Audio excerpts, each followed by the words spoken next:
जो कदम सरकार ने और धर्मेंद्र प्रधान जी ने लिया उसका स्वागत करता हूँ, सम्मान करता हूँ और सभी देशवासियों को बधाई देता हूँ कि ये एक लोकतंत्र की जीत है जो आज हमने देखा और इसे ऐसा ही आगे भी हम सुरक्षित रखें लोकतंत्र को भारत में।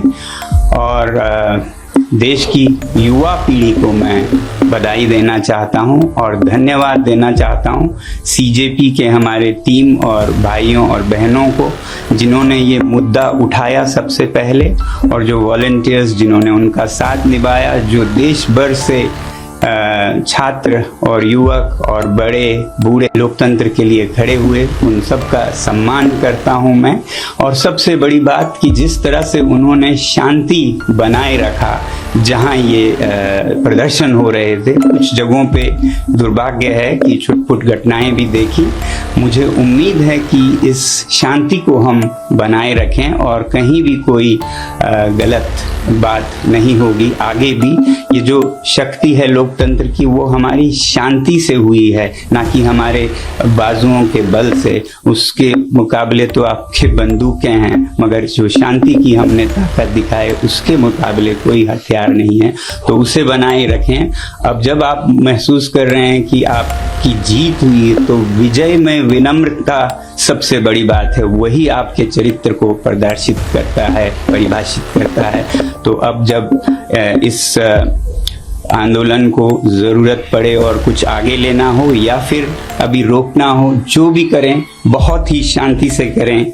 मैं ये उम्मीद करता हूँ कि एक तरफ जब जवाबदेही हमें मिली इस बार की, तो अब सुधार पर काम करने की ज़रूरत है। केवल एक इस्तीफा से, रेजिग्नेशन से राष्ट्र नहीं बनता है।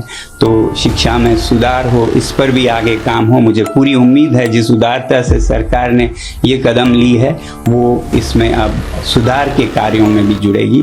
सुधार सिर्फ शिक्षा में नहीं बल्कि शासन में भी मेरी उम्मीद है कि अब से देश चलाने का तरीका जरा बदलेगा।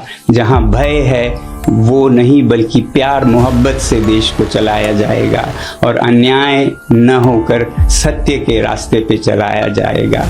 और वैसे ही जहां कहीं भी जिस रूप में भी भ्रष्टाचार है उसे हटाया जाएगा और सच्चाई के रास्ते पे एक भारत देश के लिए और विदेशों के लिए भी एक उदाहरण बनेगा, सच में विश्व गुरु बनेगा। ऐसी मेरी आशा है कि ये एक नया भारत की शुरुआत होगी। मैं उम्मीद करता हूँ सरकार से कि इस बदलाव के साथ ही बहुत से और बदलाव भी लाएंगे शासन चलाने के तरीकों में भी। अब क्योंकि मैं लद्दाख से हूँ और एक पर्यावरण कर्मी हूँ, एनवायरमेंटलिस्ट हूँ, तो मैं उम्मीद करूँगा सरकार के से कि जो लद्दाख के पहाड़ों को संरक्षित करने की, वहाँ के लोगों को लोकतंत्र देने की प्रक्रिया चली है, उसे भी बिल्कुल ईमानदारी से चलाया जाए। उसे कमज़ोर करने की कुछ कोशिशें हो रही हैं, वो सब छोड़कर जनता के साथ प्यार मोहब्बत से मिलकर हम सीमाओं को सुदृढ़ और शांत बनाएं, विकास के रास्ते पे लें। तो लद्दाख में बहुत ही ईमानदारी से लोगों के साथ ये प्रक्रिया जारी हो। बल्कि हमारे पड़ोसी राज्य जम्मू कश्मीर में भी, जहाँ भी लद्दाख में हो, जम्मू कश्मीर में हो, जो लोगों से वादे किए हैं स्टेटहुड के, लोकतंत्र की, वो वहाँ भी बहाल हो, ये हमारी उम्मीद है।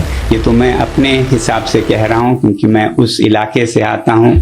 तो बाकी देश में शिक्षा में खासकर सुधार हो, बदलाव हो। किसी भी बच्चे को, किसी भी अभिभावक को जो इन बच्चों को गुजरना पड़ा उसमें न गुजरना पड़े।